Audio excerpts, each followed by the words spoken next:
Welcome to the AdExpert Podcast, and welcome to the Deep Dive. This is where we take, well, a whole stack of information. Could be articles, research, maybe our own notes, and we really try to pull out the most important bits, the nuggets of knowledge. The idea is to give you a shortcut, basically, to getting up to speed. And today's Deep Dive, it's specifically designed to help you navigate what's happening in digital marketing. We're digging deep into the role of email marketing in 2025 campaigns. We want to look at why this channel, email, is still so powerful, and critically how you can actually use it for real growth. Now, our insights today are coming straight from AdExpert. They're a top online marketing and web development agency based out in Los Angeles. They've got a decade of experience, known for being very data-driven using AI and getting, well, actual results for clients. Yeah. That's right. AdExpert really focuses on driving those conversions. They do it through top-notch online marketing, but also web development strategies. And their whole approach, it's really built on data. They use some pretty innovative AI solutions to boost that return on investment, especially for businesses, across the Los Angeles area. Places like Woodland Hills, Calabasas, Winnetka, Tarzana, Encino, Sherman Oaks, West Hills, Reseda, Burbank, Van Nuys. They cover that whole region. Okay, so our mission for you today, listening in, is to unpack all of this. We want to help you grasp not just what email marketing looks like in 2025, but really why it's so essential for your business, and maybe most importantly, how you can turn these strategies into, well, actual revenue. All right, let's get into it then. We're just constantly seeing new digital channels pop up, right? And honestly, a lot of them seem to get more expensive and just louder over time. So in this really crowded space, why is email still delivering? Why hasn't it just faded away? It's a great question. And it's interesting because email keeps working, I think, precisely because the inbox is still a space based on permission. It's a direct line you have to your audience. It lets brands build real trust and talk transparently. And when we look at why it's maybe more critical now, heading into 2025, a few key reasons really stand out for you. First off, this big shift towards first-party data. It's a complete game changer. As third-party cookies disappear, those email lists you own, they become gold, pure gold. They represent consent, real customer signals, allowing you to target based on data while respecting privacy. This isn't just like a minor trend. It's fundamental. It gives you control over your customer data. Right, which you don't get with, say, social media audiences you're just renting space on. Exactly. You don't own that audience. Here, you do. Second, the costs. They stay pretty predictable. Unlike social or search ads where CPMs, that's cost per mil, cost per 1,000 views, can just swing wildly depending on who's bidding. Yeah, options can be brutal. Totally. Email sends stay relatively affordable, stable, so you keep more control of your ad budget right across the funnel. Third, measurement. It's just incredibly clear, transparent. Because you own the channel, you track opens, clicks, conversions directly, no guesswork, no platform black boxes getting in the way. You see the actual results? Unfiltered results, yeah. And finally, orchestration setting things up has become way easier and, frankly, smarter. Modern platforms have real-time triggers, smart product recommendations, AI helping test subject lines. It ensures your messages don't just get sent, but land at the perfect moment with relevant stuff. Much more impact. That's really illuminating. So it's not just hanging on. Email is actually thriving because of these unique strengths. But okay, where does it fit in the whole customer journey? Is it just for newsletters and promotions, or is it more than that? You mentioned it being like cross-channel glue. Yeah, and that's where it gets really powerful. It moves way beyond just being a broadcast tool. It really becomes the anchor for your whole lifecycle marketing strategy. It is that cross-channel glue. It connects discovery, consideration, purchase, loyalty, all into one ongoing conversation. How does that work in practice? Well, think about acquisition support. You get an email address? Great. But what's next? A good welcome series. Maybe offering some exclusive content, like a guide, that warms people up before you hit them with an offer. Builds trust first. Okay, so easing them in. Exactly. Then, as a conversion engine, email's super effective. Abandoned cart emails, right? They nudge shoppers back with reminders of what they left. It's often really helpful. Or browse abandonment emails, reminding them of categories they looked at. These aren't annoying. They're useful prompts. They often lead straight to a sale. I've definitely bought things after getting those emails. We all have. And then for retention, emails are just vital. Think replenishment reminders for consumables. Onboarding sequences showing new users how to use your product. Educational content, helping them get more value. This stuff drastically cuts down churn and boosts customer lifetime value. It's about making that relationship deeper. And the cross-channel synergy is really cool. If email is properly linked with social media, you can take segments like your most engaged email subscribers and use them to create super targeted lookalike audiences or retargeting lists on Facebook or Instagram. Ah, so your email list makes your social ad smarter. Precisely. And vice versa. Social lead ads can feed new contacts directly into your email welcome flow. Instant list growth. And finally, email acts as this amazing insight hub. The behavioral data, what links they clicked, products they liked, pages they viewed in the email that directly tells you what to do in your other channels, your website design, your paid ads. It's a goldmine of intent. Wow, okay. That's definitely a much bigger role than just sending out the weekly deals. It sounds really integrated. So if someone listening is thinking, okay, I need to build this or I need to fix my current email strategy, what are the practical steps? What should they actually do to make sure it's data-driven and, actually works? Where do you start? Right. How do you make this real? Yeah. AdExpert's approach lays out a pretty clear path, and it starts with getting the foundation right. First step, you absolutely have to define your goals and success metrics. Seriously, don't just do email. Pick one North Star for each campaign. Right. Is it getting trial signups, making sales, booking demos, repeat purchases? What's the one main goal? Focus is key. Totally.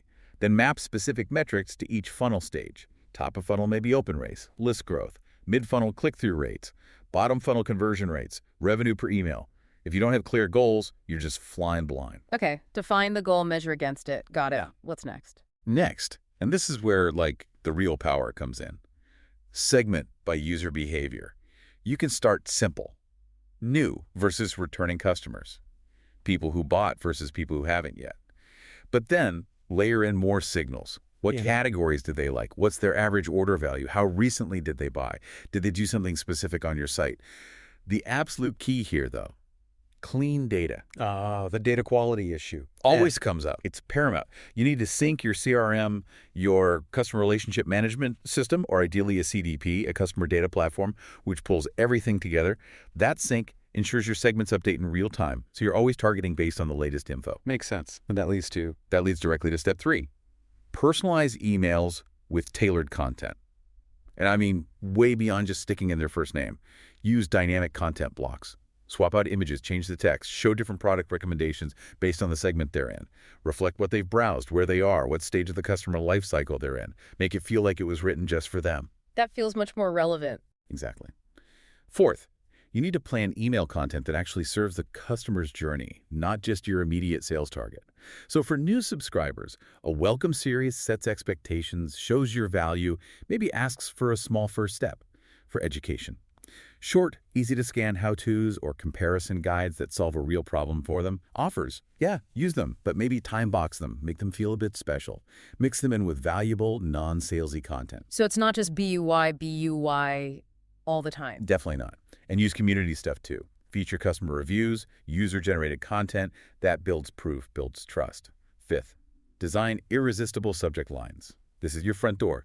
Lead with the benefit to them, not just the feature. Instead of new feature update, maybe do task 5x faster now.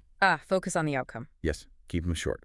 Test curiosity versus clarity. And use that preview text wisely. Make it complete the thought, add more value. That combo can seriously lift your open rates. Okay, step 6. Set up email marketing automations. These are non-negotiables for efficiency. This is the set it and forget it part. Well, sort of. Sort of, yeah. You set them up strategically. Think. A welcome series, maybe 2 to 4 emails introducing the brand, maybe that first little offer. Abandoned carts. Send reminders pretty quickly, maybe 1 hour, 24 hours, 72 hours later. Include the items, maybe a small incentive. Browse abandonment. Remind them about categories or products they looked at. Post-purchase flows. Confirm the order. Educate them on using it. Ask for reviews. Suggest related products. And win-back campaigns. If someone stops engaging, try to reactivate them before you just remove them from the list. These run automatically, 204/7. That's a lot of potential touch points covered automatically. Huge time saver, huge revenue driver. Right. And finally, 7th, optimize cadence and timing. Use send time optimization if your platform has it. It learns when each person is most likely to open. Protect your deliverability. Clean out inactive subscribers regularly. Honor preferences, let people choose frequency or topics in a preference center. Give them control. Exactly. And importantly, try to separate your big campaign blasts from your automated flows so you don't accidentally hit someone with 5 emails in one day. Quality, not just quantity. That is a really solid framework. It covers so much ground. But how do businesses, especially smaller ones, maybe without huge teams, actually implement all this effectively? Where do the advanced tools like AI and just good old creative principles fit in to make it manageable? Yeah, that's the reality check, right? And this is where modern tech really makes a difference. Let's talk about real-time and AI features. They aren't just fancy add-ons. They deliver real value. Predictive send times, for instance. The system figures out the best time to email each individual based on their past behavior. Whoa, okay. Adaptive frequency caps. These can automatically slow down emails to people who aren't engaging much, trying to gently re-engage them instead of annoying them. AI can help test subject lines and content variations, generate ideas for A/B tests. Though I always stress, have a human review it. Keep that brand voice genuine. Right, don't let the robots take over completely. Exactly. You also get automatic product recommendations, pulling in items based on what's popular or what that segment's viewed, updated constantly. And really smart journey logic. It can move subscribers between different automated paths based on what they actually do, not just on a fixed schedule. So the right message always follows the right action. That sounds incredibly dynamic. It is. But beyond the tech, creative principles are still fundamental for performance. First, clarity. Make that main call to action obvious above the fold. Maybe repeat it lower down too. Second, make it scannable. Short paragraphs, clear subheadings, bullet points. People skim emails, especially on mobile. Make it easy for them. Nobody reads walls of text on their phone. Nobody. Third, accessible design. It's crucial. Use descriptive alt text for images. Ensure strong color contrast so it's readable for everyone. And finally, make sure emails load fast. Compress those images. Keep the code clean in your templates. A slow email gets deleted instantly. Simple things, but they make a big difference. Okay, so email has its own powerful internal logic. But how does it play with others, like social media, search, the rest of the digital world? And also with all the privacy concerns today, how do we build and keep that subscriber trust? That feels more critical than ever. Excellent points. And you're right, email isn't an island. It actually makes your other media smarter. For instance, export engaged email subscribers. Create killer look-alike audiences on social. Much better targeting. Use your best customers to find more like them. Exactly. Or retarget people on social who clicked an email link but didn't convert. Keep the conversation going. Conversely, social need ads can pipe new contacts straight into your welcome series. Automate that list building. Yeah. You can also sync up your creative themes, use similar headlines or visuals across email and social so campaigns feel unified. Creates a stronger overall message. Definitely. And track everything with UTM parameters. That lets you see how different channels assist each other, avoiding double counting sales. Now, on deliverability, privacy, and trust, you said it. These are non-negotiables. They're the foundation. You must get explicit permission. Double opt-in is often best practice, especially in certain regions. Always comply with the rules, can spam, GDPR, whatever applies locally. Include a clear unsubscribed link, always. Make it easy to leave. Yes. And maintain a healthy sender reputation. Watch your bounce rates. Authenticate your emails, SPF, DKIM, DMRC. These basically prove you are who you say you are. Helps fight spam. Warm up new sending domains slowly. Don't just blast from a cold start. And offering a preference center. That's huge for trust. Let people choose how often or what kind of emails they get instead of just unsubscribing completely. Empowers them. Empowers them, builds loyalty, and quickly on the tech stack you'd typically need. A good email service provider, ESP, with solid automation and analytics. A customer data platform, CDP, or maybe a strong CRM to unify that user data for targeting. Event tracking set up correctly, capturing signups, purchases, etc. A modular email template system helps create content faster. And a decent analytics setup, like Google Analytics 4 or maybe custom dashboards, to track the actual revenue impact. Got it. That covers the landscape pretty well. So bringing it all together, what does this really mean for you, the listener, as we look ahead to 2025 and beyond? Yeah, the big takeaway, email is thriving. It's doing well because it's built on permission. It leverages that valuable first-party data, and it can adapt in real time based on user behavior. When you really commit to setting clear goals, segmenting properly, personalizing effectively, and leaning hard on those automations, the results just build and build. And then, when you connect email strategically with social media and your other channels, you scale your reach without losing relevance. That's the sweet spot. Thinking about the bigger picture for digital marketing in 2025, well, the landscape keeps fracturing, right? It gets more complex. Own channels, like your email list, become even more critical. They're your control center. You gather consent there, you nurture relationships there, you coordinate with social and search from there.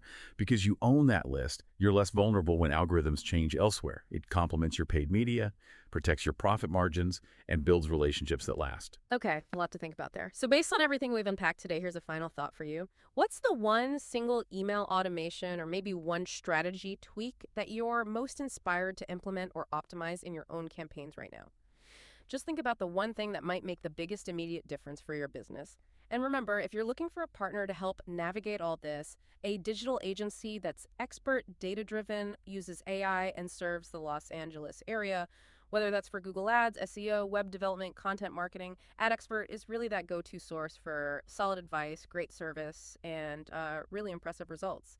You can find out more by visiting their site. That's where the insights we shared today, which were authored by AdExpert's founder and marketing strategist, Sam Ashrafi, originally came from.